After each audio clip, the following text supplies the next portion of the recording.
Right. which I think we are live now. I think that the technology is suggesting we are live, and we've been live for 8 seconds. Oh my goodness, right. Readjust that to live chat. There's some mild technical gremlins to kick us off, but anyway, it's all good. There always is with me. Oh well, indeed. People in little for the early people who are joining the chat nice and early. You'll be happy to know that the bingo is coming back. So fans of the bingo, fans of the Rail Natter bingo, it shall be returning thanks to very good friends and supporters and teams behind Rail Natter. Right, anyway, enough waffling.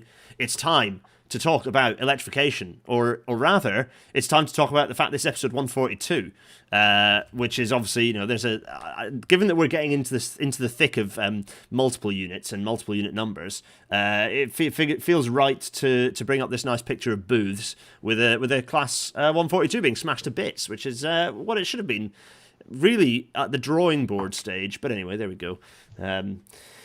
The hubris of man, etc. But anyway, yeah, the happy celebration to the hopeless 142.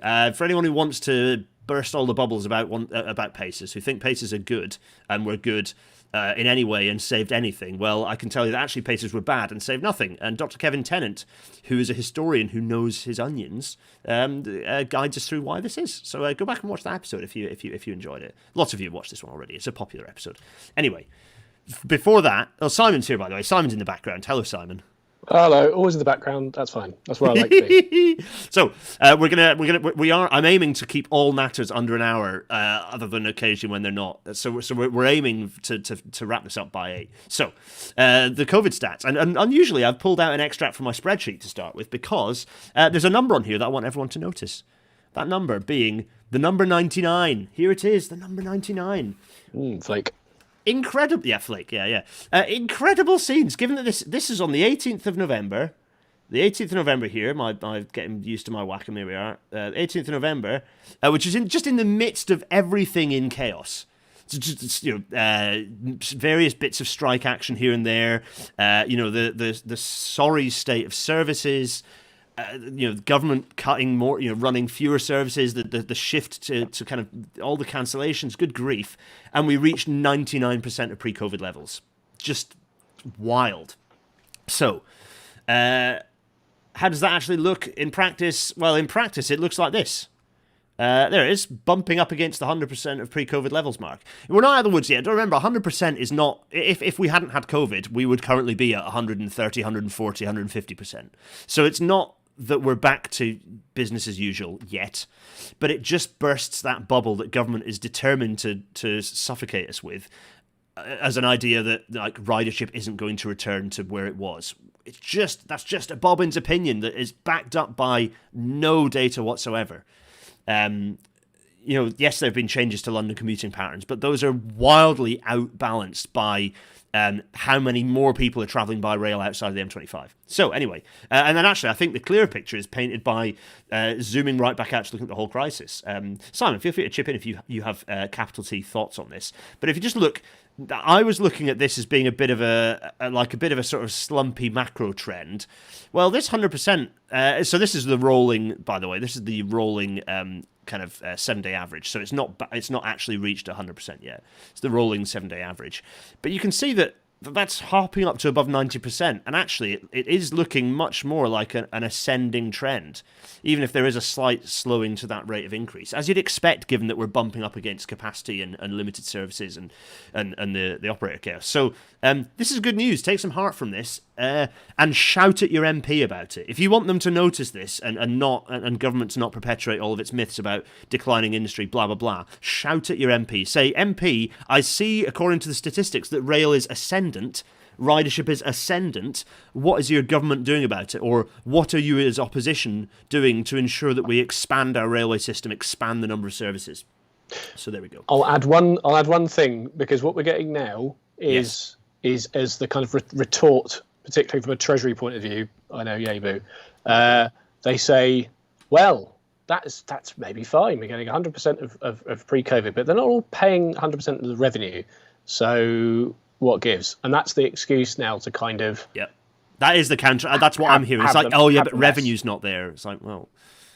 But the only thing... But the thing is, what's most frustrating is everyone in the industry who knows vaguely what's going on knows that the big problem we have was summed up by Andrew Haynes the other week, where he said we are basically handing over all our revenue to the Treasury and then being told to cut costs, which means we can't actually do anything with the revenue that we use, which is like completely against what BR did. BR took the revenue, they had the sectors, they pumped it in, they made efficiencies, blah. Yep. Wave wasn't perfect, and we kind of eulogise it because it was the 80s and the 80s are in vogue. However, we just hand over any kind of profit, like good stuff we do, over to the Treasury, and they go thanks, but you're still in debt to us, so they're just cutting us off. Yeah. It's the worst possible situation. They have more power than they've ever had before. It's frightening. Terrible. Yeah, absolutely frightening. And there's no sign of that being fixed. We're going to talk about that. Actually, I've just submitted a spoiler alert to everyone. Well, not a spoiler alert at all, actually. Just a little tease. I've just submitted a piece to the IPPR's journal, Progressive Review, where I have, and I'm going to publish an expanded version of it once it's finished, and if IPPR will let me, I'll publish the original unabridged version. But it's essentially a brief history, or a high-speed history, if you will, of immediately pre and mostly post Railways Act 1993, and I kind of went through. I was challenged to sort of summarise the history as succinctly as possible, and try and use it as a way to look at why we are in the mess we are now. And quite pleasingly, everything fits together very nicely. And actually, the narrative is quite okay, it's a big spider web. It's not a linear narrative, but you can very much trace how we are in the mess we're in today, following from pre and post 1993. It's quite nice. I'll do an episode on it.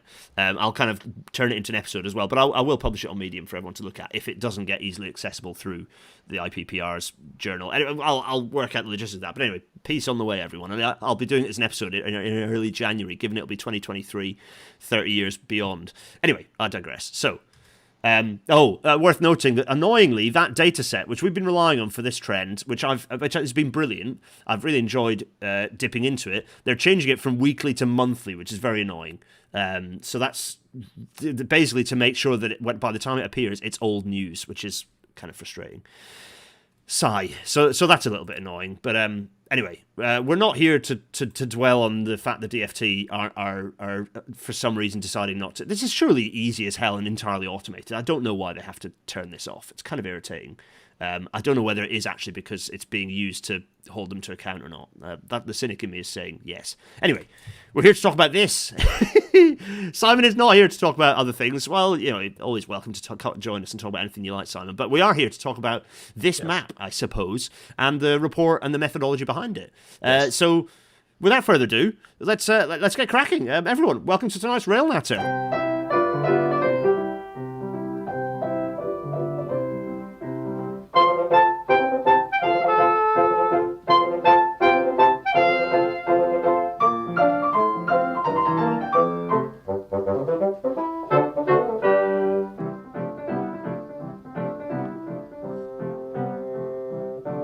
As the Intercity 225 fades away.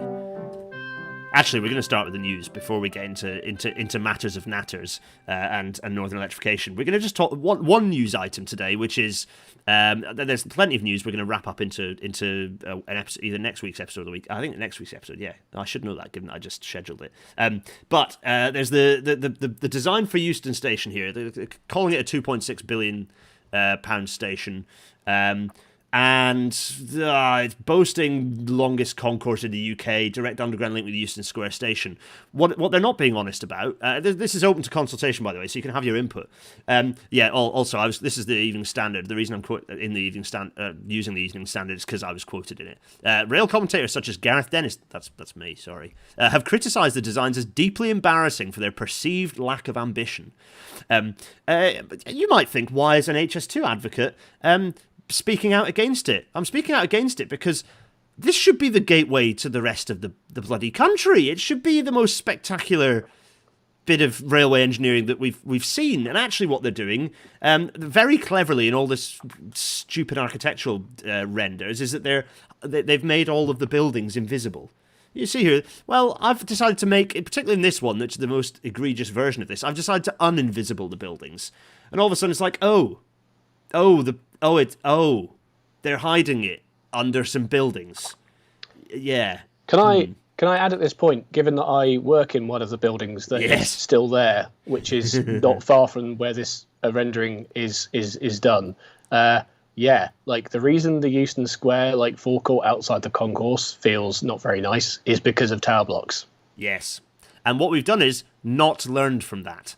In fact, it's going to be worse because these are just two. They've deliberately excluded the fact that these are two of a scattering of these things, a kind of hemming in, an entire hemming in of the station in an incredibly egregious fashion, to the point where it will dwarf the station building. The fact that it's just these two little gold wings are the only architectural feature is just so depressing. And it's the same in the other pictures. Look up, look up here. It's a corner. It's a corner of a shopping centre. That's all it is. This is building. This is building here. It is. Totally hemmed in. This is just literally just a little door. Welcome to the gateway to the rest of the country that we're kind of embarrassed about, I guess. It's shocking. It's shocking. This is the green. I presume this is Drummond Street. Is Drummond Street? Oh no, it's a bit further in. That's the west side, looking at the HS2 side. So you're looking east, and you know what's beyond that? Yes, some pancreas. Yes. Just wild. So the building's there. This exclude. You've got corner building here, but actually there's other buildings here that they've just omitted to. It's all very cheeky, and I don't like it at all.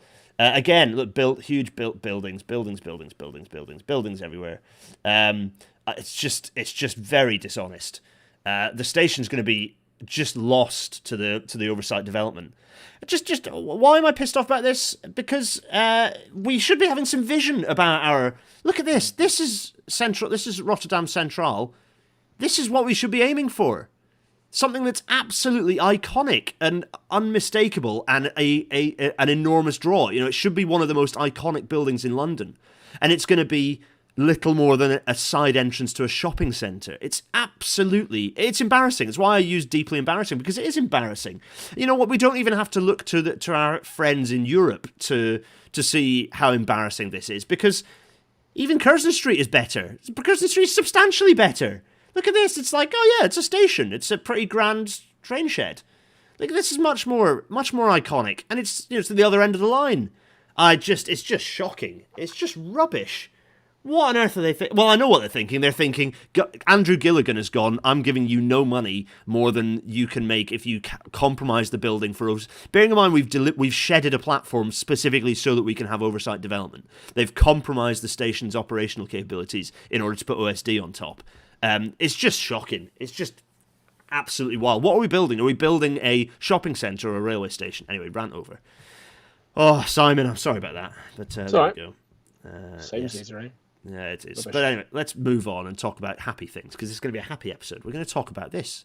Greener, faster, better. RIA North report. Here it is. Simon, let's get you back. Let's get your little face in the corner. God, no, that's just me. That's useless. There we are. Simon's here, everyone. Simon's here. Hello. As ever, apologies for the latency in the feed. Hello, Simon. Because I'm not good at technology, and feeding it through Skype makes the delay happen. But it's not too bad at the moment, Simon. You're all right at the moment. Simon, firstly, for those who might not know, returning champion Simon Kendler is here. Let's get Simon here. Simon Kendler, Rail Freight Wrangler. Simon, do you want to do a quick introduction of yourself for those who may not know you? Yes, absolutely. So, hello, I'm Simon Kendler. I work for Network Rail's national freight team, and I, before that, was a rail consultant, and I've just generally been a bit of a rail person ever since I could really remember. I also like cycling, but not in London, because that's where I live and it's terrifying. And I also am a member and national secretary this year of the Young Rail Professionals, which I've got my mug. I have a mug down there. In fact, I have two above that you can't see out of shot. I've got my two mugs above me that you very kindly gave me. So yeah, in the Rail Week, there's a Rail Week episode every year, which is the YRP episode, which of course had Simon, and we were in an old tube train. It was very fun. And then Simon and I, we were deciding that flirts are the best trains in the UK as well, weren't we? So we've been on some shenanigans recently.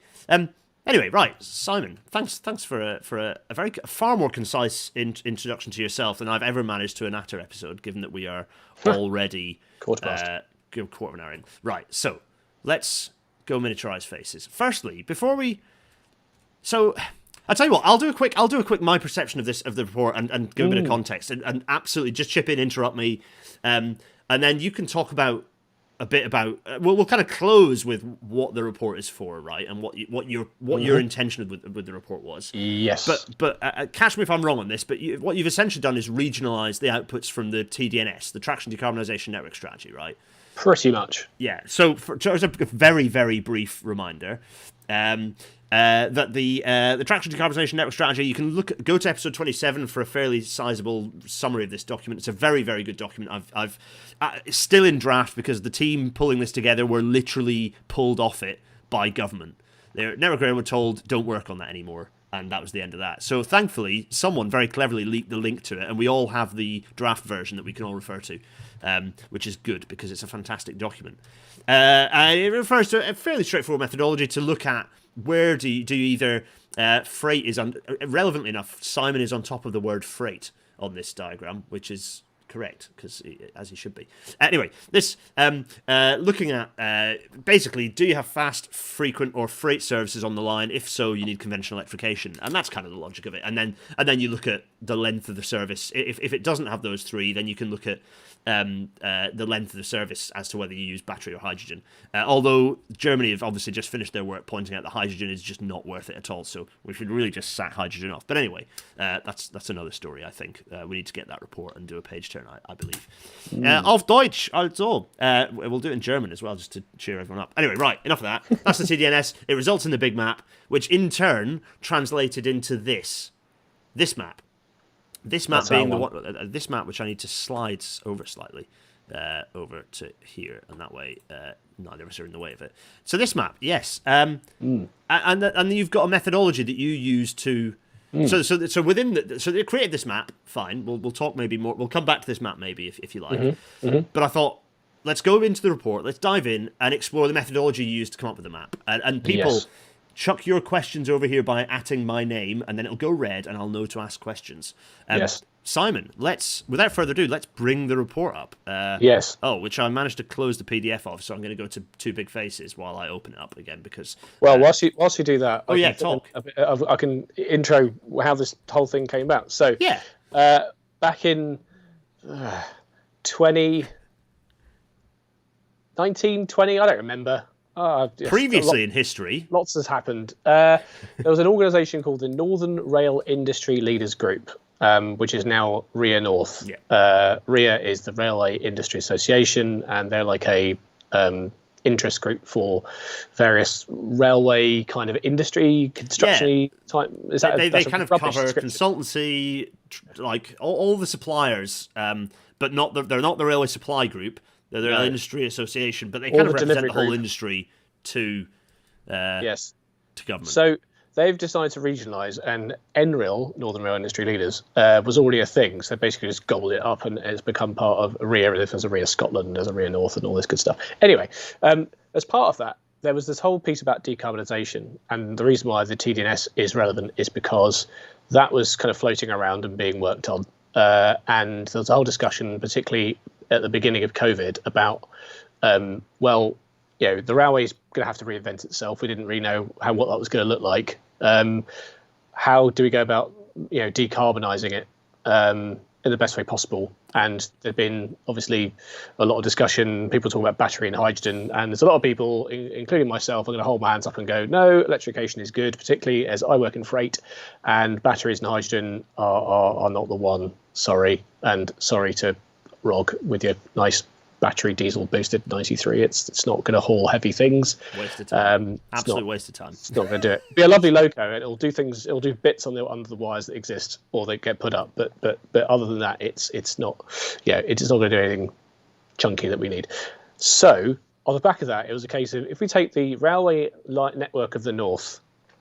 This is a very hard thing to. Yeah, the North. What is the North? Let's swerve that question. Yeah. Because we'll be here all night. Yes. I'll add that despite the fact that I sit in London, I'm in Tottenham. Wrong finger. There we go. Tottenham Hotspur. That's my team. And I'm in a smelly North Londoner. I lived in Liverpool for 4 years, so I've done a bit of Northing, and my brother lived there for 5 years, so I've done a bit of Northing. So I know what it's about. I also know how good and bad the network is, and how much freight we have on it, and off the back of that, we went, if we're going to go and start working out how to electrify, if we're going to get some rolling program electrification, which is what we all agree we need, then we have to have a bit of an idea of what that's going to look like, how we do it, and therefore beg the question: how do we set about prioritizing it? What's the best way? What's the best methodology for coming up with a bunch of prioritizations? And that's what we've done. And I think, in terms of working out ways of doing that, I think the report, in terms of methodologically, wow, that's a hard word to say, we've done that quite well. Output-wise, perhaps there is a lot of room for critique and for challenge, and we can discuss that. Well, I'm very happy to. But I think that intros the report. So yes, yeah, let's get into it. Yeah. And I suppose one of the things, and we'll touch on this. I suppose, and already we've got people querying it, which is, it looks like a lot. Yeah, there's like a lot of it's the same priority. A lot of it's like a priority immediate. And we can. I'm all for the critique, apart from the why is the set in Carlisle? Because I guarantee a lot of the critique about the set in Carlisle is not because people think it's like a bad route or whatever. It's because they don't like the idea of wires over the Pretty Ribblehead Viaduct. And that's it really annoys me. It is a railway first. Yeah, absolutely. And it's in a pretty location. I've had arguments with this about people on the Forth Bridge who are like, oh, it threatens its UNESCO World Heritage. Like, oh, it'll make photos not so good. How? Bugger off! It's a railway. That bridge will withstand poxy little masts sticking on it. You won't even be able to notice them. Anyway, have you been to North? Do you think anyone complains about the views from the Bergen to Oslo train that goes through like stunning Norwegian mountainside? That's all electrified. No one cares. Yeah. It's fine. So the report. Actually, there's a section on the structure. Number 2, structure report. Yes. 3, key. Wait a minute. Where am I? Yes. Key metrics, weighting methodology, operational factors methodology, combined analysis, cost of not electrifying. So let's get into it. So there's a bit of a foreword here by Justin Moss. And Julie Carrier as well. Hello, both. Who were at NRIL and now are at RIA North. Yes. So I won't read through it. As ever with these page turns, we kind of skip the forward and executive summary, particularly when we've got one of the authors here. So there's a blah, blah, blah, fine. There's the recommended priorities section here, and you've got freight terminals in here, which is important because far too often that gets forgotten in the discussion. Yeah, guess who put that there? Yeah, I wonder who put that there.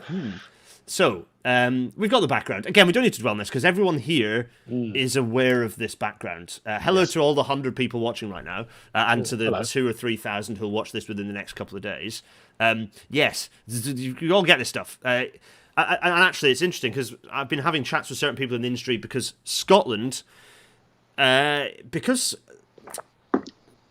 not going necessarily about this quite the right way. Yes, they're talking about how to decarbonise, but unfortunately they're thinking about decarbonisation in a very narrow sphere of how to make the emissions not in the train.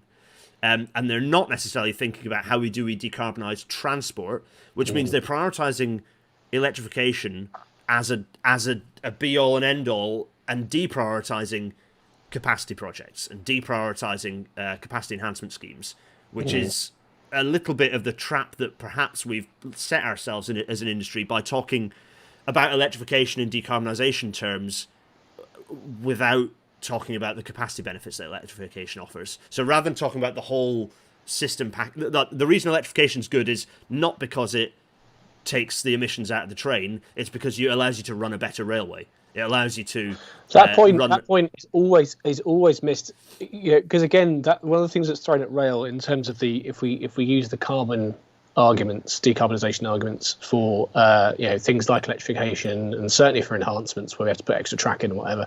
Yeah. One of the things that come back is going, well, your emissions from rail are really low. You could run every single train as a smelly diesel. Yep.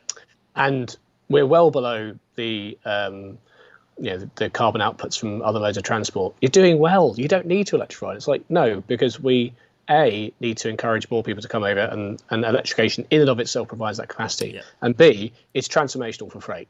It just is. It makes hills melt away. We could change timing loads, and which means that you fit much more onto the railway, because all of a sudden the huge gap that you've got for the Class 66s that slow to 15 miles an hour going over BTIC, they're electric and they don't slow going over BTIC. They slow a bit, but not as much. Anyway, so you talk a bit about that background, and so you talk about the GHG emissions. and kind of the broad picture. So you talk about the structure. So we've got methodology, combination of the analysis, and then the cost of not doing that, which is the last section, which I think it'd be interesting to pick into. So let's jump straight into methodology. We want to get into the meat and potatoes. So to talk us through this. So obviously it's a bit of a text heavy page for everyone watching this in YouTube form. This is a very text heavy page, but it's fine. You've got me and Simon in the corner. And we're going to talk to each other. Yeah. Hello, Simon. I'm looking over at you. Anyway, right. Do you know what, I've got my little Skype face in front of my face, and I can't move it. So you're doing things. Right. I have no idea. Page 9 of the report is talking about the weighting methodology and how you decide. And so we've got. I'll talk through, and you can kind of talk as I annotate verbally. You can then jump in. Yep. So you kind of talk about the fact that you have these 4 key metrics. So passenger service frequency, line speed profile, freight traffic volume, and volume of structures. So this is interesting. So essentially, it's those the 3 metrics which we talked about a minute ago, which is fast, freight, frequent, or rather frequent, fast, freight. Yep. Those 3. So frequent trains, fast trains, freight trains. Yep. With the 4th being how tricky is it to then do that line, and how does that weigh into prioritization? Yep. So those are the 4 key metrics that you've chosen, and. So there's a paragraph here. You say structures play a role as significant volumes increase the complexity of electrification projects, which increases capital costs and therefore extends the payback time for business and operational costs compared to routes with fewer structures to adapt. So in a way, that's your net. For anyone who remembers the TDNS episode, it extends the tail of the NPV, the net present value curve. So that does influence how quickly you get that return from electrifying. So you talked about this, and then you've got a weightings methodology that you've got here, where you kind of weighted rankings across all 4 of those metrics, and then so you got some weightings that you applied. The weightings methodology was used to determine weighted rankings across all 4 metrics. Speed, freight, volume, and structures metrics were simple to establish as they fit into 3 categories of low, medium, and high, or none, some, and significant. Where 1 represents high, 0.7 medium, and 0.3 low. So that's the broad logic that you followed, and slightly more complicated for train frequencies, which can range from 1 train per week to 10 trains per hour. And so in this case, you've kind of applied what I presume is a bit of a logarithmic sort of weighting against that. So having normalized those rankings, you can then essentially apply a multiplier to the different routes, which is what you did. So several different weightings applied. Yeah, talk to us a bit about the weightings. So I think one thing I'll do beforehand. Oh yeah, go on. Is because we kind of we touched on the what's the north, but in order to, I had to kind of answer that question and then build a map of lines of routes that consisted of the north. And for me, that's basically everything like draw a line from the Wash.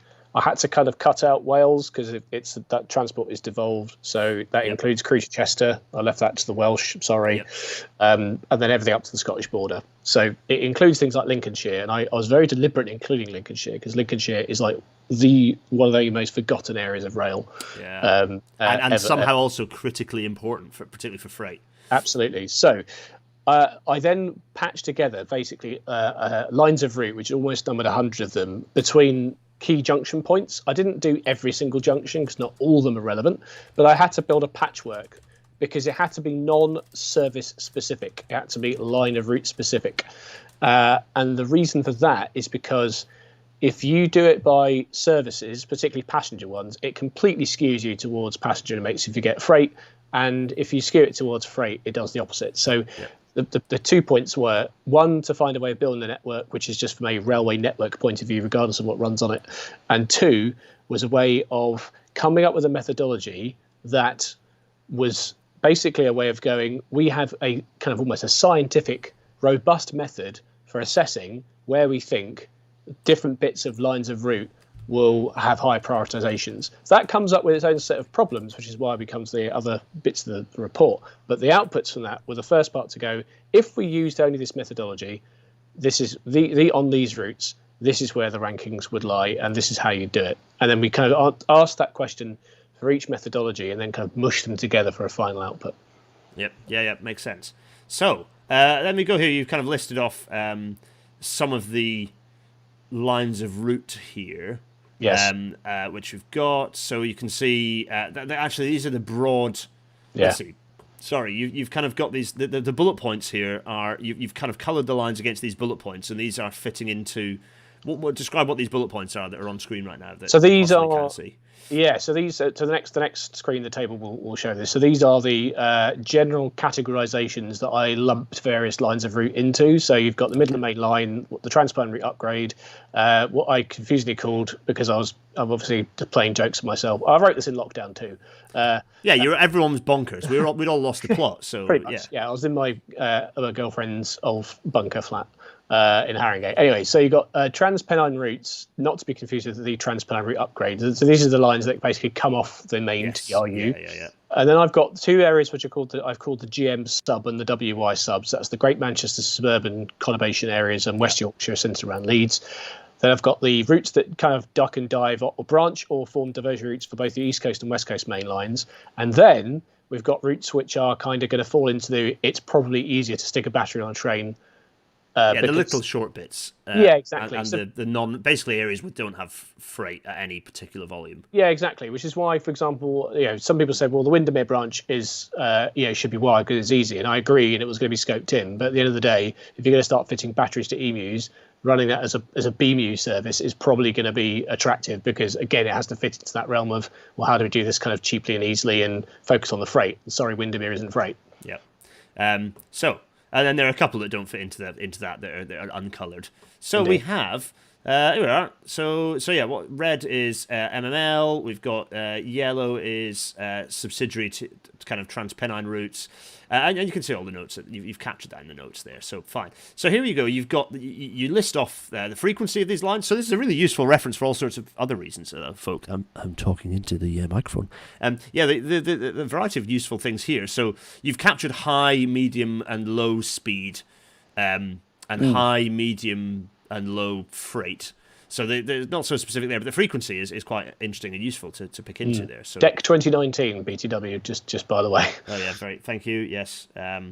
Right. So there we go. So that's all there. That's the weighting analysis. This is your table of kind of 94 lines of route. Lines of route, by the way, are for anyone watching, lines. How to define lines of route? Well, kind of railway route corridors, split by signalling, generally led by signalling fraternity on how we split them up. Yeah, but for this specific purpose, it is quite specific here. It's basically the lines of route between junctions. Yeah. Okay. Yeah. Fine. But between major junctions. Yeah. Nice one. So there we go. So all these piled up here. You've got grey here because it's a mix of battery operations, but also West Coast mainline diversion reroutes. So there's a bit of a anyway. So there we go. So that's the full list there. You've got top by many lines. So this is. So have you got these in a particular? Is this ranked? So this is the ranking of priority, is it? Yeah. So this is if you do the basically if you balance. What I did, I played around with the rankings. So I was like, well, what happens if you just prioritize frequency, speed, freight, structures? And then I did a meta weighting to kind of balance all four. Yes, okay. And this is kind of what happens when it comes out. And for example, you'll notice that the 4 train hour Derby Chesterfield section ranks higher than, say, the 6 train hour Manchester Victoria to Todmorden section, because it's whilst Derby Chesterfield's 4 trains an hour, it's a high speed route and it has loads of freight and it's got but it has loads of structures. But so does Manchester Victoria to Todmorden. In fact, most of our network's got loads of structures. Yeah. But I was asked to do that, so I did it. I stuck it in there because they asked me to. So I mean that basically gives us the top 10. So clearly MML is an absolutely critical priority there. Like transparently a critical priority to do middle main line. Swinton to Donny. So that's basically going from Sheffield. So basically that's a cross country route at that point, isn't it? Cross country route from the top of the MML onto the East Coast main line. That's a key priority. So it's a very interesting exercise to pick this stuff up. So is this entirely numerically derived, or have you applied some of your own? Have you changed this ranking a little bit based on gut feeling, or is it entirely data driven? This is all data driven. That's nice. It's all So it matches, which is nice because that matches a gut feeling of do the MML connect the top of the MML to the East Coast main line as a criticality. exactly. Because the middle main line wins because you have some regional traffic, you have long distance flows, although they should go to HS2, but RIP Euston leg, and you have tons of freight, and you would have more freight if you were able to electrify the whole thing. Although again, I've seen a lot of changes in a space of time. I would now consider Kettering, Corby, Stamford, Syston, which is the middle main line, middling diversionary route that avoids Leicester. I now also count that as the middle main line. I didn't in this. Oh, interesting. Okay, yeah. Okay. So then you've got Manchester Victoria to Todmorden, Sowerby Bridge. So that's the old route between Manchester and Bradford. Bradford, essentially, yeah. And then Huddersfield to Bradley Junction. So again, that's Transpennine. Interestingly, Eaglescliffe to Borough, to Middlesbrough, is very interesting that pops up. I mean, that feels like a no-brainer to me as well, but it's interesting that makes the top 10. So that's very interesting. Yeah. I think that creeps into the top 10 in this particular table because it has very few significant structures on it because it's quite flat around there and there just isn't much crossing over the line. Okay, so that number of structures is the thing that elevates it. It has an influence, and it has a fairly frequent passenger service. It's also got the intercity Grand Central that goes on it, and it has oodles of freight. So ranks highly. Right, siren alert, because we're about to be put under serious test now because Deirdre's here. Detour asks, technical question: what is the sensitivity of the results to the weighting? So you're about to be put under the cosh because Rail Natter's resident statistician is about to smack us in the face with hard statistical stuff. Did you do? I suppose the question is: did you do a sensitivity analysis on the weightings? That question is so smacking in the face that I actually don't know what that means because I'm not really a statistician person. We have to give. So I think what we've just been asked, and the answer is no, or not no. The answer is pass, unsure, which is if you altered the weightings. Yes. How much? So if you perhaps changed 0.3 to 0.2 or 0.4, how much would that sensitivity would that basically keep things in line, or would the order radically change? So it's a test that you've probably not done, but to be statistically rigorous and peer reviewed, probably we ought to do that. Gotcha. Yeah. Okay. So I didn't change. That's a very good question, isn't it? Deirdre's the best. I didn't change necessarily each of those particular. Like I didn't change like a 0.3 to 0.2. Yeah. However, what I did do, which is not really answering the question, but I played around with the weightings for each of the and put extra weight for speed and for freight, and I did produce different tables based on what happens if I just say we do everything by freight.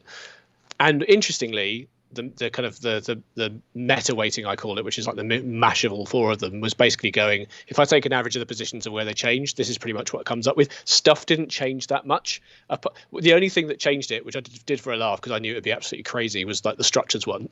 Yeah. Because when you have no structures, it just goes whoosh straight to the top. But obviously it's somewhere like Doncaster to Spalding or somewhere, which is So what you're going to need to do, well volunteered, Detour.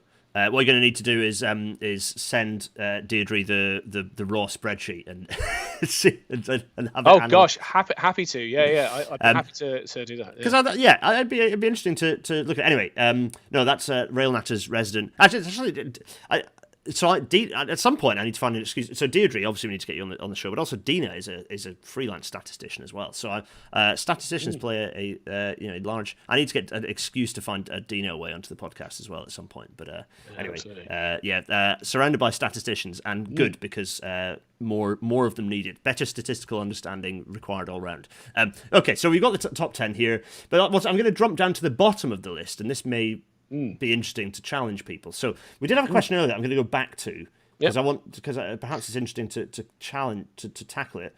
It's a question from where are we? Where was it? It was a good question. Oh, it didn't have an at, so I've lost at. No, it's from Howard Meow. It didn't have an at, but I've spotted it and I want to ask anyway.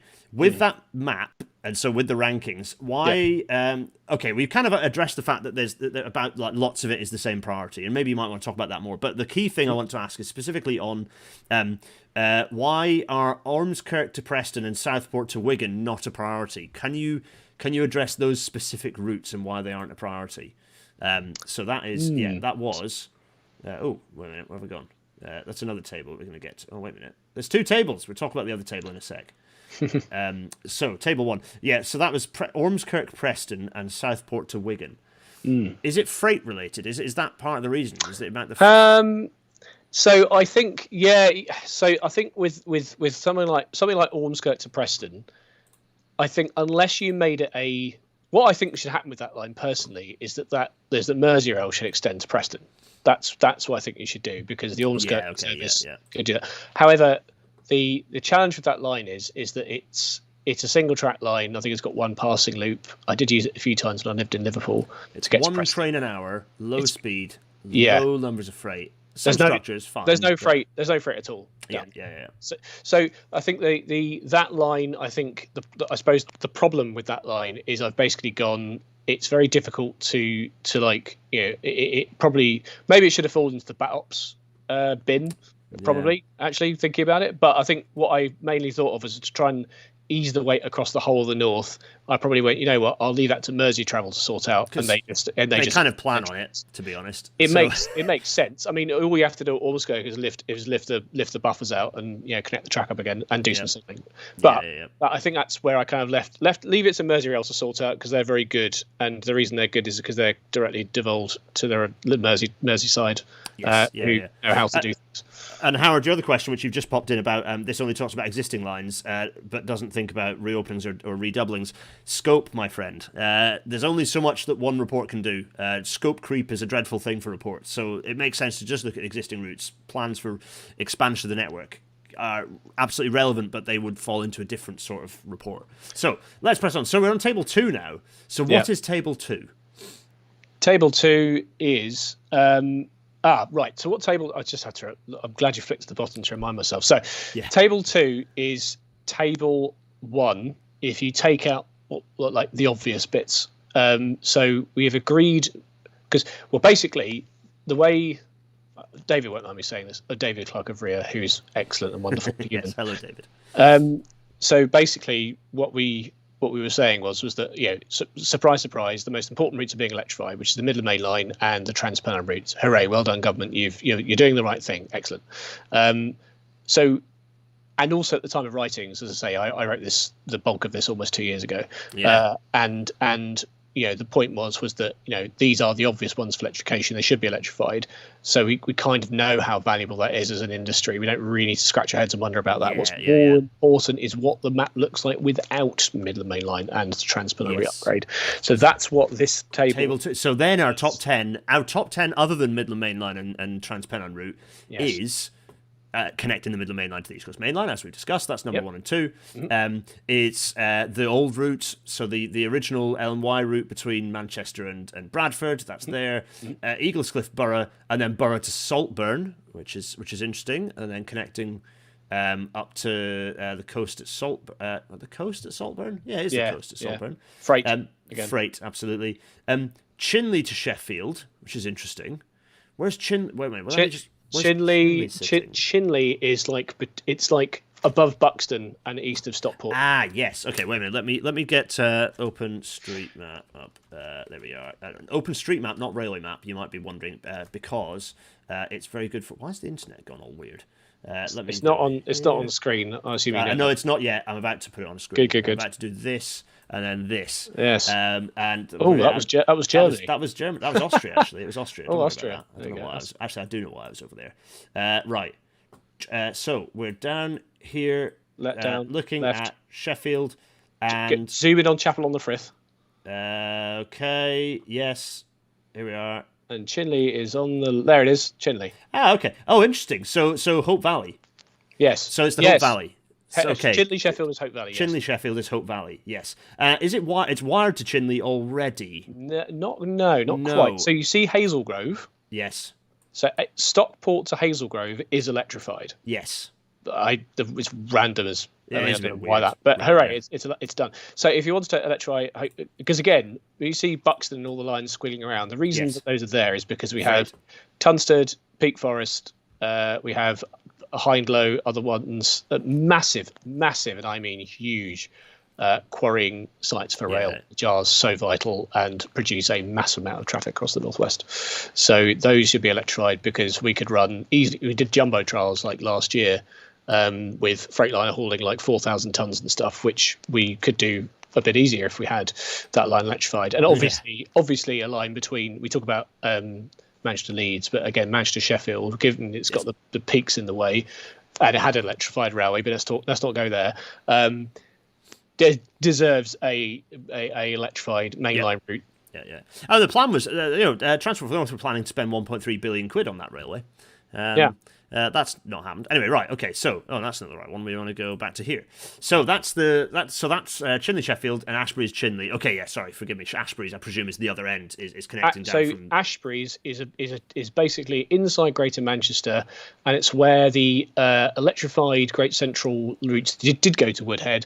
Yep. Comes off the line that goes from basically Manchester Piccadilly around East Manchester, goes past Romilly and those areas down to Chinley.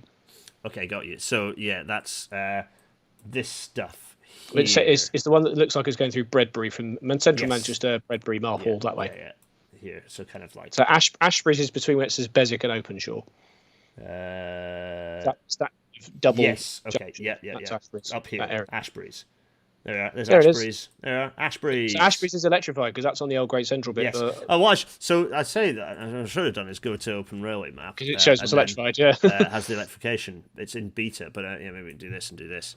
There we go. That's a massive unelectrified. There you go. So so there you go. There we are. That's better. Marvellous. Should have done that in the first place. I was thinking I'd be clever, but actually that is actually clearer. Marvellous. There we go. So good. I always wonder why I can't close this bit, but anyway, it's fine. Someone in the chat tell me how to. But anyway, fine. That's useful. So there we've got that. Ashbury Chinley, Gilberdike, Hull to Gilberdike. That's interesting that's there. That's kind of an obvious one to me. That's basically on. See, it doesn't have much freight. So it's basically, again, because we're splitting by junctions. Gilberdike is where the line from Goole joins the Hull line. So it's that middle bit there. Here, this bit, here to here. I don't know if you've got a mouse. I can't see it moving around. Oh, yeah, my mouse isn't here. Sorry, everyone. Wait a minute. I can do that. Capture cursor. I should have that ages ago. There, mouse is back. Hooray, yeah. There we are. So that line, the line from Goole joins the line to Hull at Gilberdike, and the next section's Selby, and the next section's towards Leeds. And that's how you split them. And the reason you do that is because if you didn't do that, then you'd have like multiple frequencies, because lines joined together, they become more frequent. Yeah. So that's why you do it. It's a bit annoying, but that's what you have to do, I think. So Gilberdike to Hull has more services on it, obviously, because the lines from trains from Donny and from the Donny trains and the Leeds trains meet here and essentially double the frequency to Hull. And there's a bit of freight and very few structures. Obviously. The thing that I'm ignoring, because I'm not going to go there, is level crossings, but let's ignore that. That's another discussion. But anyway, okay, there we go. So that's that bit, and then there we go. And then interesting, Pontefract and Monk Hill to Woodlesford is interesting. So that's the you're retesting knowledge now. Yeah, that's the bit that I know where I'm there, because that's where I've been working on recently. Let's go. Where am I? Open Railway Map. So that is Wakey. There's Wakey. So that's here. That's. Basically, it's the line that goes. Yeah, it's all basically if you're trying to get a train from Leeds to Pontefract, reversing at Castleford. That's that bit, because again, freight mainly. Freight, yes, there's a lot of. I mean, I point this out is if anyone wants to understand why our railway network is stupid in the UK, it's because it makes no sense from a passenger ops perspective around here, because it's all for. It's a railway that was built in a network entirely built for freight. So there's absolutely no useful, absolutely nothing, like all the back and forth that you have to do to successfully run a suburban service through here. Anyway, so there we go. And then and then number 10 is Middlesbrough Saltburn. So interestingly, it's interesting that we go from Eaglescliffe to Middlesbrough, because that I presume that's the freight, because of course the connections further down the list, like Goole to Gilberdike, and Selby to Gilberdike, but also Northallerton to Eaglescliffe, right down at number 33, it would be the gap in electrification. But arguably, what you do is by doing, you can almost work your way down this list. So to respond to the people who say, why does it show everything in one colour than another colour? Well, it's because actually you've kind of got a bit more of a hit list here that you could work your way down in terms of prioritising route sections. So actually, yes, you've got one big map that's got lots of yellow, and I can bring that up to show people what I mean by that. Here. That one, you can see there's a lot of yellow here, and you go, well, it's all yellow. That's not helpful. It's because this is a fairly simplified schematic. The detail is in the report. Yeah, exactly. I mean, I get it. It looks a bit like, oh, well, we'll just have to do everything. That's a bit silly. But so I get that. I think the other thing is that you have, again, you must remember on these first tables that they tangentially relate to the final map, because remember that there are 3 sets of analysis which form the final output. Yes. And this is just the one that goes, if you just took a completely non-service orientated point of view, as in you don't care what runs, you kind of care what runs in terms of frequency and how fast it goes and just sheer numbers, but you don't actually care what services are running. Like, you don't care where stuff goes or where people are going. This is the patchwork of places that would fall into like a priority.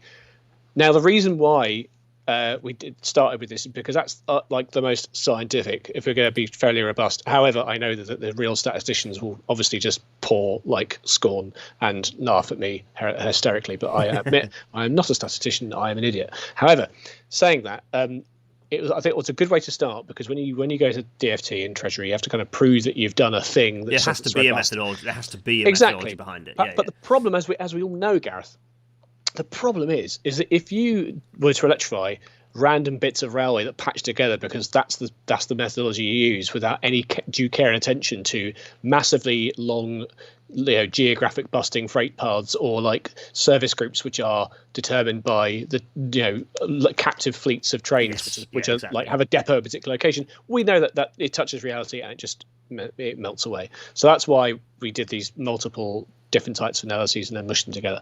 So that's the first thing. Don't think of the main map when you go through these bits. That's the thing that comes out at the end. Yes. So, and talking of which, we then move on to that operational factors methodology. Yes. So having done the kind of the how would you do this, looking at those frequency, speed, the weightings, structures, the weightings, then you move to operational factors. Yes. And so talk us through this. I'm going to kind of so we've kind of got you talk about passenger service frequencies and service groups. Yes. What I'll do is I'm conscious, Gareth, that we know we could ramble about this for a long time. We're going to be brief. We're pushing 8 o'clock. So what this is basically it addresses the point I've just made, and that is that you have to like look at how the passenger railway really works. Now, I'm not here to discuss out of scope about whether the service patterns that the original timetables had DEC 2019, whether they were good or not, because there's probably lots of things they could have improved on or whatever. Again, like look at Lincolnshire and their terrible services, like Brig gets the 1 train a week. Yeah. Fine. I'm not here to discuss that because I can't do anything about that. But what we're talking about is we actually should have a look at which lines of route, again, have the most passenger services and running over them, and then rank them in that order to look at which bits of line you need electrified, take a service and go, right, if we've got this diesel service, it might run on bits of lines that are wired up, or it might have wires at each end. How many lines of route do you need to electrify in order to get these services swapped over to electrification, or run the bits down to where they don't have wires so small that you could maybe run them on batteries or whatever? So that's where we're going with this. It's fully focused on the passenger timetable, the service groups they operate in, and going, this is how we'd rank it if we've purely focused on passenger services. A small query / criticism of this table. It's not got headings. I don't know what these numbers are. That shouldn't have happened. So it looks like it's got the tails of headings that have been graphically omitted. I think they were chopped. So I think what's happened. If you pop down a bit, this is like when we did the publication. So so I think what's happened is that the initial list, the bold numbers are like the numbers that they are. When I just basically broke the network into bits and then numbered them, and then okay. So the rankings first, the bits that you broke the network down by, and then is the next one TPH or that's TPH, and then you got the bits. So sorry, I don't know why that's happened. It was all a bit of a mad rush. So that's what we've got there, then we talk about like we've got top 25s, and we put it. And basically, the reason why I put it in 25s, which is probably probably my autism brain went, oh, let's break it into even chunks, because it had about 75 lines of route, roughly. So I was bunches of threes, that's easier, which probably wasn't a brilliant idea in the end, but there you go. So you got that. So you got the top 25 ranked lines of route for prioritization by service group there. So that gives you a way to then identify routes as a high priority, which then feed into the next stage. So what happened is we looked at it and went, right, so if we've got just by passenger, and we've got top 25 for passenger, we could pull the top 25 from the weightings. Where do they overlap? It's basically kind of it was interesting. So if you take top 25 service group and top 25 weightings, we can start to see the list there that you see with the bullet points. Yeah, it's got some different bits in it. So we've dropped some places. Yes. And we've now got things like the Cheshire Lines route, which is Liverpool South Park, Stratford Park by Warrington Central, and that pops in there because that's obviously a key passenger route and has key service groups that run over it, which are very important in regional routes. And that route didn't pop up very well because it's fairly slow and has no freight on it. But this is where we pull out a vital regional connection. Yes, and those start surfacing, and then you sort of point out, you kind of work through as well. So you look at, sorry, my mouse is clicking. It's all right. I have a fly in my face, which is very annoying. There you go. That's right. Hello, fly, guest on the show. So we have, So then you go through talking about kind of the overlap and the consistency in these rankings. Talk about the process. If I keep going, there's a big chunk of text here talking about. Oh, this is interesting. So you also talk about COVID, but before the COVID chat, talk about so you're talking about continuity gaps, homogenous fleet benefits. Yeah. So I think this is basically what we're saying is that we identify that if you have service groups of trains which are dictated by things like rolling stock, and rolling stock you have to procure, and it's best to be basically with rolling stock. You want it to be a big order because you get economies of scale. Yes. If we order little bespoke bits and bobs, it makes it very expensive, particularly as we have to, get designs for our weird squidgy railway, which has got all the squidgy structures and stuff, which obviously as a freight person I'm very sensitive to. Then you have the fact that, again, if you do by the weighting list, you get these kind of patchwork where you have a train that might start from its origin, and then it would go wires, no wires, wires, no wires, wires, no wires, or whatever. So if you therefore go, well, we could produce a bunch of battery fleets, but you might not need all of them, and also you're adding complexity. So one of my criticisms, for example, of Merseyrail with the IPEMUs, yes, with the IPEMUs, or is that how you say them? I don't know. We're getting into that old joke from school, if you remember, Gareth. Yes. But anyway, if you do that, I think that's bad because you're adding complexity and more moving parts. And one of the whole points of electrification, one of the beauties of it, is that you remove moving parts. Now, I know we're talking about diesel and battery, but you're making trains heavier. You're giving them more moving parts. Batteries are heavy. Lithium is a horror show. And they're just that extra mass on the train, the whole point, and also to take up space. All the extra mass, extra space, extra materials aren't good. They undo the benefits of electrification, which is that you have a light train with very few moving parts and loads of space to put people and also things to make people comfortable, both of which are important. So that's why the line at the top there is quite significant. It's however, careful consideration must be made as to the adoption of bespoke alternative traction fleets, things like battery EMUs or whatever, especially where such rolling stock might only be a stopgap for electrification rolls out further. In other words, keep diesel for a little bit longer if you can actually do that and then run. Diesel trains are fine, folks.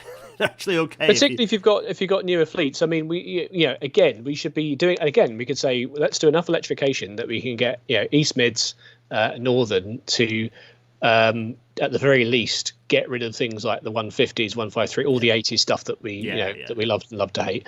But then also you can do things which we get to a bit later. Is you can do hybridy things maybe with things like 195s because they're newer, and then they can switch off in stations. Yeah, you can do certain bits and pieces with it. Exactly. Yeah. Right. So pressing forward, conscious of time. So then that you go into the strategic freight corridors, and I don't think we need to, not much as you and I would love to dwell on this. That feels fairly self-explanatory, really. Yeah, which is... I'll just add one thing, which I know someone I dissed my friends at ROG about the 93s. Yes, 93s are electric locos. They have a small diesel engine, and that diesel engine has a battery boost.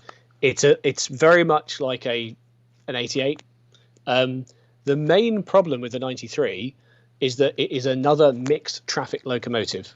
You don't do full freight with a mixed traffic locomotive. If you want a good example of this, that's why we run 90s in pairs on the West Coast, because you could do it with the single one, but it probably won't work very well. I presume you can't get enough tractive effort at each wheel. It's just not enough axles. Yeah, that's exactly. That's why I run them in pairs. That's why we run the 86s in pairs. 88s are different because they're more powerful, but I just take a look at how many times 88s across a month get to BTOC and go no. Yes. Quite. And on the subject of freight, and you talk about them here, on the subject of freight, the strategic rail freight corridors, you also factored those in as well. So without dwelling on it, you can see we've got the key freight corridors, which are interesting for anyone who wants to know what these key freight corridors are. You have them here to look at in the report, which you can go and download. And it's also the key thing. You touch on the work that was done by, Julian Worth. I was going to say his name is there. Looked at. Hero. Looked at the fact that you can electrify quite a small amount of railway, and 2,000 single track kilometres, which is not that much, frankly, given that we've got a total of 13,000 unelectrified in the UK ish. That covers 95% of freight operations. I've got a question. There's a question from Howard Meow, which was, so I do have the chat open. Is there a reason? Is there a reason why a passenger locomotive can't be a COCO? No. However, I think running the extra axles at higher speeds will annoy our P-way friends. Also, please don't do that. Please don't do that. And Gareth will know more than me. When COCO locomotives go, I know it sounds a bit funny, COCO loco. When COCO locomotives go around tighter curves, the track doesn't like it. Does it? Correct. Yeah, correct. COCO is fine for lower speeds, up to 75 miles an hour. You could cope with up to 90 with modern track materials, but also curvature that you get on passenger lines, COCO is a bit of a headache. So all of what Simon said. Please don't do that to my track. It's a cost. It's a cost versus benefit situation. Like you can run COCO at 90. And we can cope with it, but running it at 120, having a COCO at 125. Not quite as preferable. It's not so good. So then the combined analysis, and I presume this is just you talking through how you smoosh these two. Yes, together. It is the smoosh. It is the smooshing, which then gives the ultimate ranking list, and this is the ranking list that everyone can pay attention to, right? And goes into the map. So this is the list, folks. The list here. The top 10 being. Where's my? I need my music that have I got? No, do I have the drop somewhere that I can pull up? Probably not. I need the Jeopardy music that we can talk through. Anyway, I need to get that line up, the Jeopardy theme tune as a drop somewhere. Anyway, I digress. Miles Platting, Hazel Grove, Ashbury's, Buxton, Peak Forest, Door. So that's Hope Valley. That's the connections into Manchester and over Hope Valley up to the top of the Midland Main Line. That's Piccadilly, Victoria, and bits through to Sheffield. Yes, Valley. So that's number one priority in the north. That's away from the TRU and the MML. Yep. That's the number one priority. Interesting. The next one, Garforth, Templehurst Junction to Hull. So that is basically from Leeds to Hull. from Neville Hill depot to Hull. Well, the reason why it's Garforth is because TRU is obviously electrifying the bit from Leeds, to be annoying. Next one, Sheffield Swinton, so that's MML to East Coast Main Line, number 3. Number 4. Oh, sorry, Sheffield Swinton, and 4, Sheffield to Donny is 3 and 4, forgive me, Yep. Number 5, Donny to Cleethorpes and Immingham. So that's south of the Humber. That's the line south of the Humber. That's it. Right? Yeah, electrify all of that apart from Barton and Humber because you could do that with the battery thing. Because you've got tons of freight and you've got the important regional connections, albeit now with TPE. So lol. Yeah, well, quite. So the number 6 is we're back to that alternative route over the back of the old route, Manchester Victoria to Bradford interchange. Yep. Electrify that absolutely. Number 7, Halifax to Mirfield is an important one. So that is going. Actually, let's go back to the map. Yeah. So Mirfield is, if you go a bit left. Yeah, so Mirfield. Mirfield's the bit. It's between Dewsbury and Bradley. if you see there where those lines are. So that middle bit in the middle where it's going to be Murfield. That's Murfield. There's So Murfield. basically Murfield Halifax is left of there. So basically because that would join up with the line from the Calder Valley route, which is Manchester to Bradford. Yes. So there this bit here. So that links all that together. So therefore you're linking the Greater Manchester. Are those the TJCs? There. Oh, are you talking ELRs to me? I am sorry. That's right. North of the Thames, I'm No, rubbish. it's MVN2. It's not. It's MVN. I'm so bad at ELRs north of the Thames now because I'm a southern person. Yes, of course it's the MVNs. Where did the TJCs come up? No, I'm speaking nonsense. Of course it's the MVNs. Yes, which is that's Manchester Victoria to Normanton. There, so it goes up to Normanton and then connects to the TJCs. There we are. That's why I was thinking TJCs. But yes, the MVNs and the TJCs are somewhat of a pairing. Anyway, there we are. Murfield, let's get electrification back. So there we go. So that is. Oh, they've dashed the planned stuff, which is nice. Anyway, there we are. That bit, electrify that bit. So. Yep. Then we've got Bradford Interchange to Leeds. So again, that's. Full route done. IRP is considering doing that anyway, but that's another story. Leeds Harrogate is interesting. So not the full loop to York, but just up to Harrogate, where you've got a pretty decent frequency. The problem is that the arguably again, the problem is that the Harrogate to York bit is much lower frequency than Leeds to Harrogate, and has the pull is Harrogate to Leeds. It's not Harrogate to York. Yeah. However. Who's to say that? But one of the limiting factors, I think, as you all know more than me, is the Harrogate to York bit's got lots of gnarly single line bits, which if redoubled, you probably get rid of that problem. You can run more trains to be better, but there you go. Yeah, and also with level crossings, a bit of a mess, really. And then number 10 is Northallerton to Saltburn via Middlesbrough, so it's the full length. So that's your top 10. And for anyone who wants to then see the related sort of priorities, Ferry Hill Borough, Carlisle Newcastle is there. Number 12 actually, which is impressive. I suppose it's because it's such a commonly used diversionary route. Diversionary. Yeah, you got freight, as we know, because the train fell off the bridge. Yeah, bloody hell. Yeah. Yep. So lots of freight. Is that gone yet? Was that gone? I presume that's gone now. I think the last wagons have gone. I think we're now repairing the P-way and it's coming back. It's been a while. It's coming back in. What's the date today? It's about a week's time. Okay. I don't know if that's public information yet, so I'm not going to give a date that I know. So yeah. Yeah, there we go. You heard it here first. That is not the official position of RailNet. Simon Kendler did not say anything about this. Or Network Rail. Yes, no official position there. So, right, there we are. All the stuff, for a list of 40 in a nice priority. So the map is one thing, but that table there really is the important thing. Yep. There we go. And then you've got this kind of detail here where you talk about... So all that is that basically if you take all the services, you've got the current traction on them. This has probably changed now because, again, written a while ago now. Yeah. But basically it's like which routes do you have to electrify as from the routes that are numbered to get those trains fully electrified. So you can see doing the Grand Central Bradford service is a lot of little bits, whereas if you want to do Lincoln Central to Peterborough, then you just need to do Lincoln to Peterborough, which sounds long, but you've got loads of freight on it. So because we're not running it along the East Coast main line. So yep, nice. So there you go, and that that provides you that backup. So the report has all the information in it if you want to do this priority stuff. Stamford Bridge got smashed again today. Oh dear. Let's not worry. Let's not worry about that. The RailNet chat as ever. And here we go. So there's some priority 1 services here. Rank.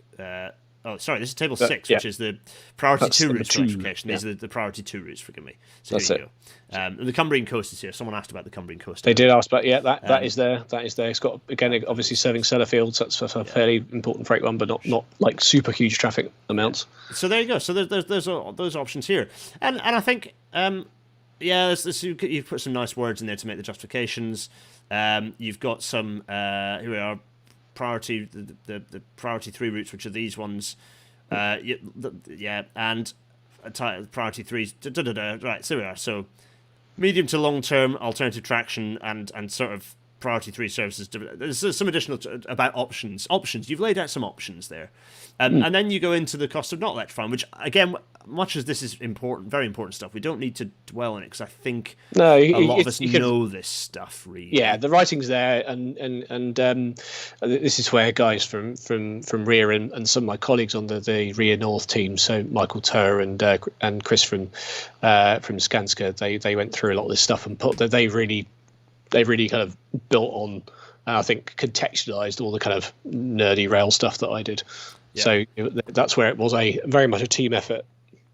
Yes. So it's looking at so you're just looking at kind of the cost to electrify, the capital carbon investment to electrify, and the difference of doing that versus not doing it, and the fact that over a 30-year period, passenger trains emit substantial amounts of CO2, tons of CO2 equivalent, and you can associate monetary value with that. So you can see that fairly quickly. You can see that the cost of not electrifying, in reality, is greater than electrifying over not a particularly long return period, is essentially what you then conclude.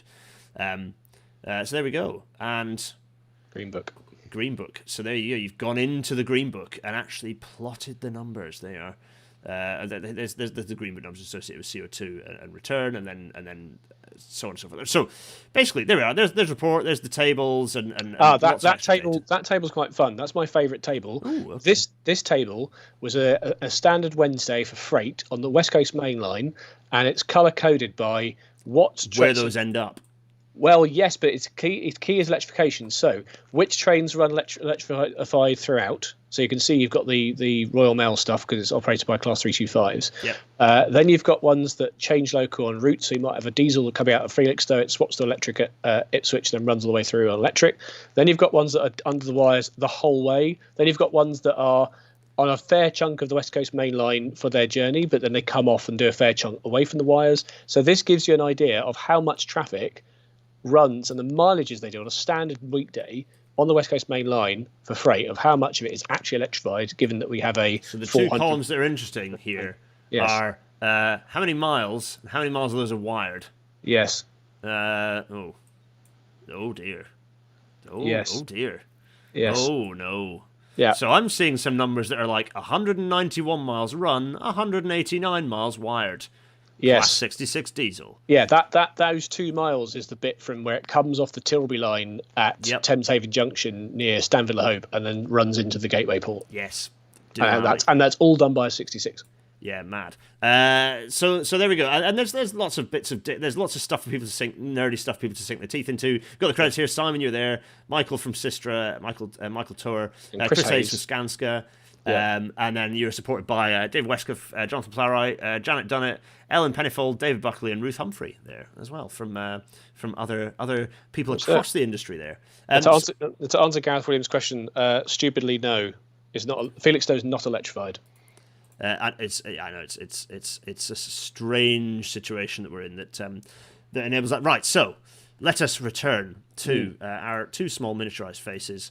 And so we have that feeds into the map. But so answer all of the thoughts on why is the map so few colours? It's because there's only so many colours you can put on a map, and so that table is really the interesting thing you want to dive into, and you can basically split that up any way you like, whether you want to split it into 2 bits or 10 bits or so on and so forth.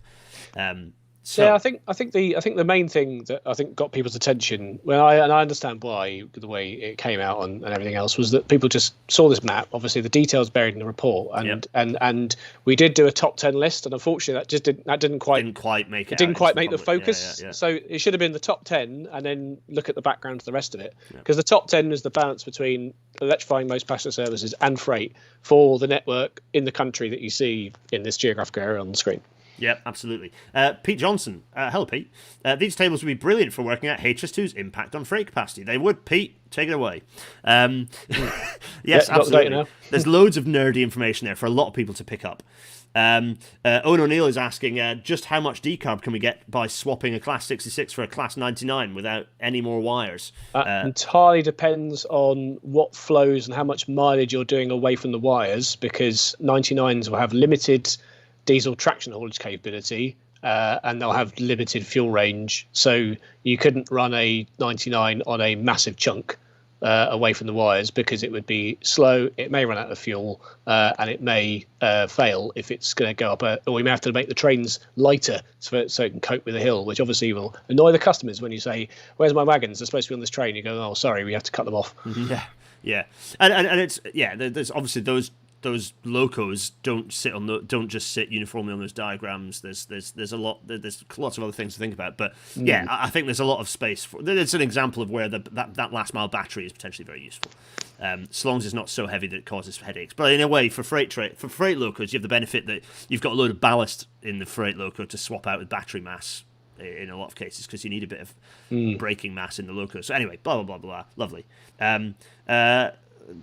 Detour is noticing that a tower was involved in the report. If I pronounced tower right, I hope I pronounced tower right, Deirdre. Anyway, right. So that leads us into that is the report. We've covered the report. We did it. Thanks, Simon. Pleasure. Let's do the end bit and then jump back to the questions if we've got any more, and then also any last thoughts, because we're not wrapping up quite yet. You may have additional thoughts. Oh, we do have more thoughts, because before we wrap up. Simon, what was this for? What was the intention? What was RIA North's intention? What was your intention of this document? Other than providing lots of nerdy things for us to pick through and lots of secondary useful benefit, what were your thoughts on what this is for? So for me, I think from a RIA North point of view, what was this for was we had an exam question, which was how do you decarbonise the railways of the North? So that was a bit of an exam question, and we all agreed, and I put forward the case very much strongly for prioritise stringing wires up, because again, freight. So if you want to decarbonise, and we've got to put wires up, and so that means you need to do work out where they should go and kind of what order they should go, where it'd be most beneficial, and B, by virtue of doing that, you kind of work out where you do the alternative stuff. Yeah. Because there is a place for it. We're not just saying battery is bad. We're just saying there's a place for it. It's probably limited, but we can work where it plays out and then run with it, because obviously we want to decarbonise. For me, it was a case of going, how can we have a piece of work that builds on? It's like building on the shoulders of giants. There was work done years ago, back in the day, when I think I was at uni. Or something, where I think it was maybe led by Adrian Shooter, where they wrote this report to government and they went, you should electrify it. And the government actually jumped on it and went, yes. And then GWEP happened. And then obviously GWEP was great. It got authorised, but then we had loads of problems. Anyway. And then obviously the government's run scared since then, and we've got all the other things going on. But I think it's building on the shoulders of giants. It's building on the RIA Electrification report. It's building on all these things. That was 2009, by the way, that report was written, and got. So it was this, because it was I was researching it in my piece. The same year that the bionic duckweed report was published, within that year, Shooter and others combined to write a report. Roger Ford was in amongst that lot as well. We combined to write a report that said, no, that's very, very stupid. You actually need to wire up. Gordon Brown got Adonis in as Transport Secretary, and Adonis went, actually, we're going to electrify. Let's go for it. Yeah, exactly. So that was 2009. Oh God, I started uni that year. So we had these reports, and we've had runs recently, and this is just one that goes, this is the focus for the North, because at the end of the day, we know that the railways of the North and the regions are always forgotten. And a case in point is right now that the collapse in the services that are on Avanti, Northern, TPE, but particularly the latter two, are tolerated because they are not serving London. If this was happening on London Tox, there'd be, like the biggest of uproars, and it'd be absolutely, and all the rest of it. So the North needs focus, and that's the whole of the North collectively needs focus. It has the most freight mileage, and it has the most potential. Because if we have a high-speed network, build high-speed 2, build the full thing, build the high-speed link across the North. Bigger population of London, much more, as I was chatting to various policy people over the last couple of weeks, has the capacity to give Britain if we emphasise the economy of the North over the economy of London, it has the potential to create a far more stable economy for the UK, and a much more sustainable one, because it would be less services oriented, more manufacturing oriented, and there's plenty that we're going to need to be building for the next 40 years to solve a lot of our problems.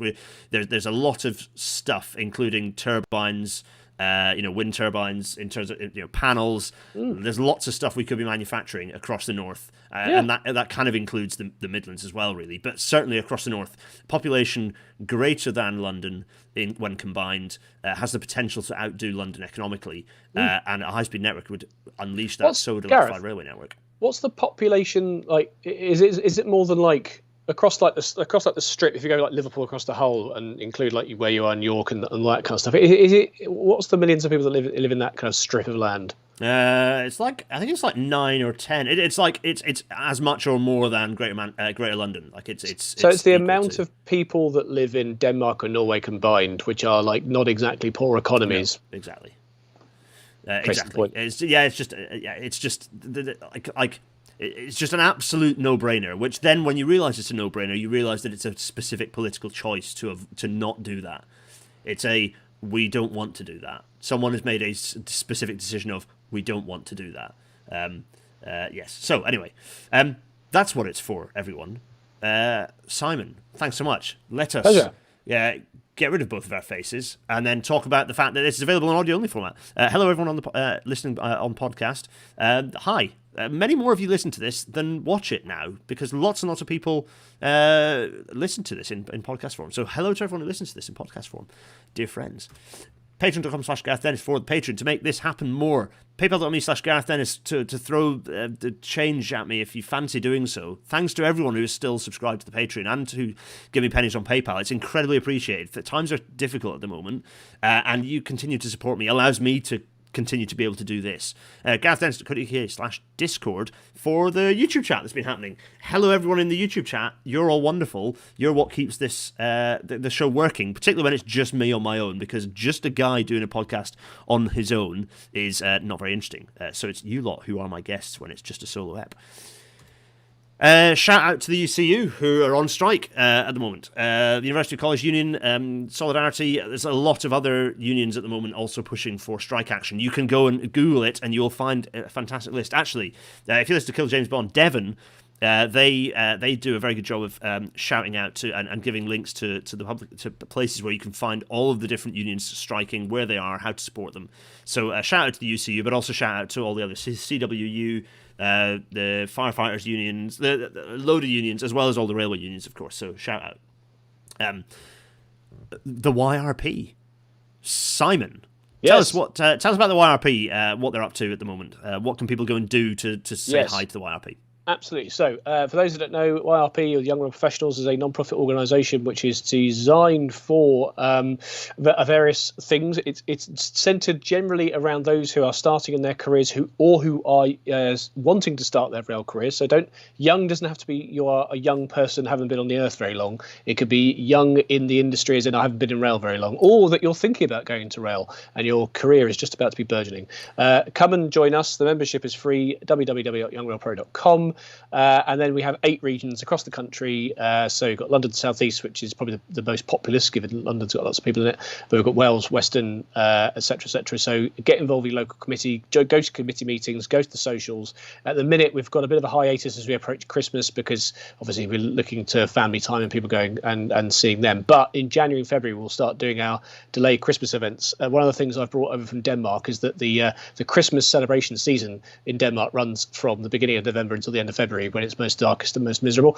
So we're going to do lots of social things in January and February, and get people together to do, generally, like it might be a thing in a pub. We have subsidised events because obviously we're more than aware than ever of the fact that people are watching the pennies, and the only reason we can do these things is because we have the generous support of our corporate members, including my employers Network Rail, and various other organisations such as my old employer Jacobs, and we're very grateful for them for doing that. This year I'm the National Secretary, so I basically get told what to do by my colleagues in the Chair's office, and if you want to get involved, let me know.